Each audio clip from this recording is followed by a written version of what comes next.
स्वागत आहे। काल मी तुम्हाला पारंपरिक पद्धतीने केलेलं असं लोणचं मसाला लोणचं करून दाखवलेलं आहे। तर आता हे थोडंसं वेगळ्या पद्धतीने जे की मुलांना चटपटीत असं आवडेल असं अशा प्रकारचं करून दाखवणार आहे। तर काल केलेल्या लोणच्यातलेच हे अर्ध्या फोडी आहेत आपल्या। हळद मीठ लावलेलं आहे आणि याचं पाणी काढून घेतलं होतं रात्री। तर आता हे आपण सुरुवात करू। तर हे आपण हळद तयार केलेली जी आहे घरी वाटलेली ती हळद टाकते मी। 3 चमचे हळद टाकते। हळदीचे खोंब तळून नंतर मिक्सर मध्ये काढून घेतलेली आहे। हिंग टाकते, 1 चमचा हिंग टाकते। हे हिंगाचे खडे घेऊन हिंग हे वाटून घेतलेलं आहे मिक्सर मध्ये, रेडीमेड नाही। नंतर हे पाव किलो मोहरीची डाळ आहे। मोहरी वापरलेली नाही मी इथं, मोहरीची डाळ वापरणार आहे।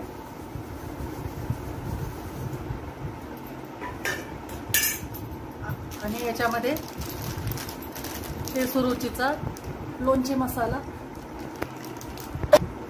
हे 2 पॉकेट टाकणार आहे। सुरुची लोणची मसाला काय दिसायला, तर हा मसाला टाकून घेते याच्यामध्ये।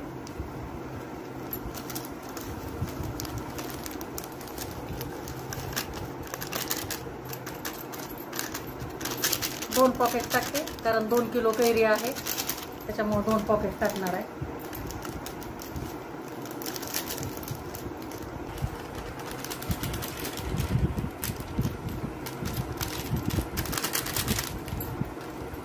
तर हे अशा प्रकारे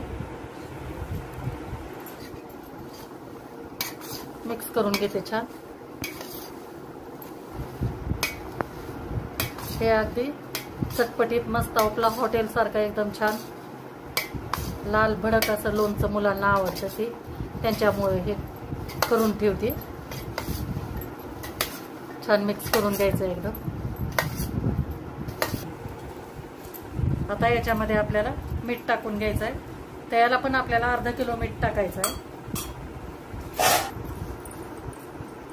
तर हे अर्धा किलो मीठ आहे। अगोदर पण आपण मीठ लावून घेतलं होतं कैरीला, त्याच्यामुळे अर्धा किलो आता याला पुरेसं होतंय। हे छान मिक्स करून ठेवते। नंतर याच्यामध्ये आपल्याला शेंगदाण्याचं किंवा करडीचं तेल टाकायचं आहे। गरम करून छान कडकडीत गरम करायचं आणि थंड करून नंतर टाकायचं आहे याच्यामध्ये। तर हे अशा प्रकारे हे पण आपलं लोणचं तयार झालेलं आहे। तर याला नंतर मी तेल टाकल्यानंतर परत तुम्हाला दाखवते। तर हे मसाला आणखी थोडासा मी टाकणार आहे। याच्यामध्ये थोडेसे योगे 10 ग्रॅम मिरे, 10 ग्रॅम लवंग आणि एक थोडीशी मिरे आहे आणि जिरे। हे असंच कोरडं आपलं सुका भाजून घेतलेलं आहे आणि याची पावडर करून घेतलेली आहे। ही अशी मसाला हा पण मी वापरणार आहे। याला मिक्स करते हे पण।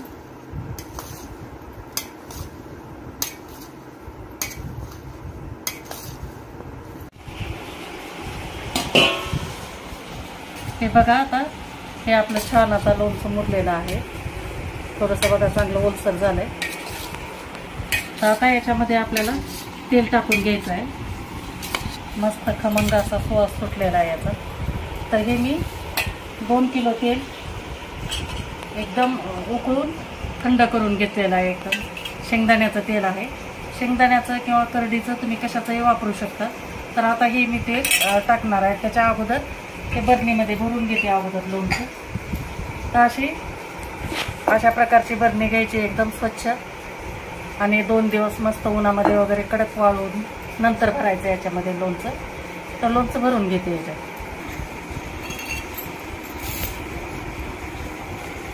भरून घेते।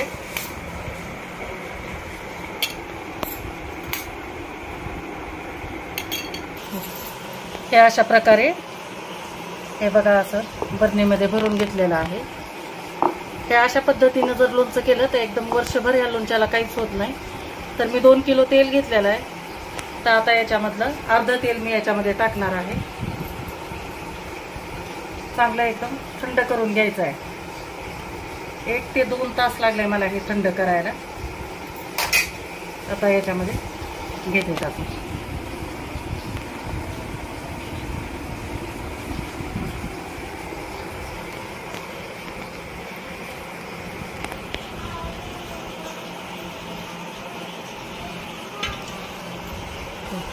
अशा पद्धतीनं पूर्ण आपले लोणच्याचे फोडे एकदम तेलामध्ये असे बुडून जातील इतपत तेल ओतायचं, कारण तेलामुळे लोणचं खराब होत नाही. त्याच्यामुळे बघा आता पूर्ण खाली आहे आता लोणच्याच्या फोडी.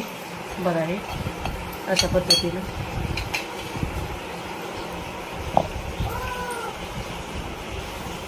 तर मैत्रिणींनो, कशी वाटली तुम्हाला माझी आंब्याच्या लोणच्याची रेसिपी नक्की मला कमेंट करून सांगा.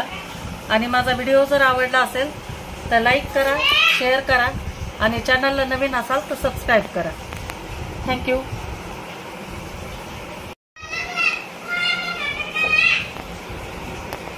आणि ह्याला पण एक बरणी अंतर कोणते तर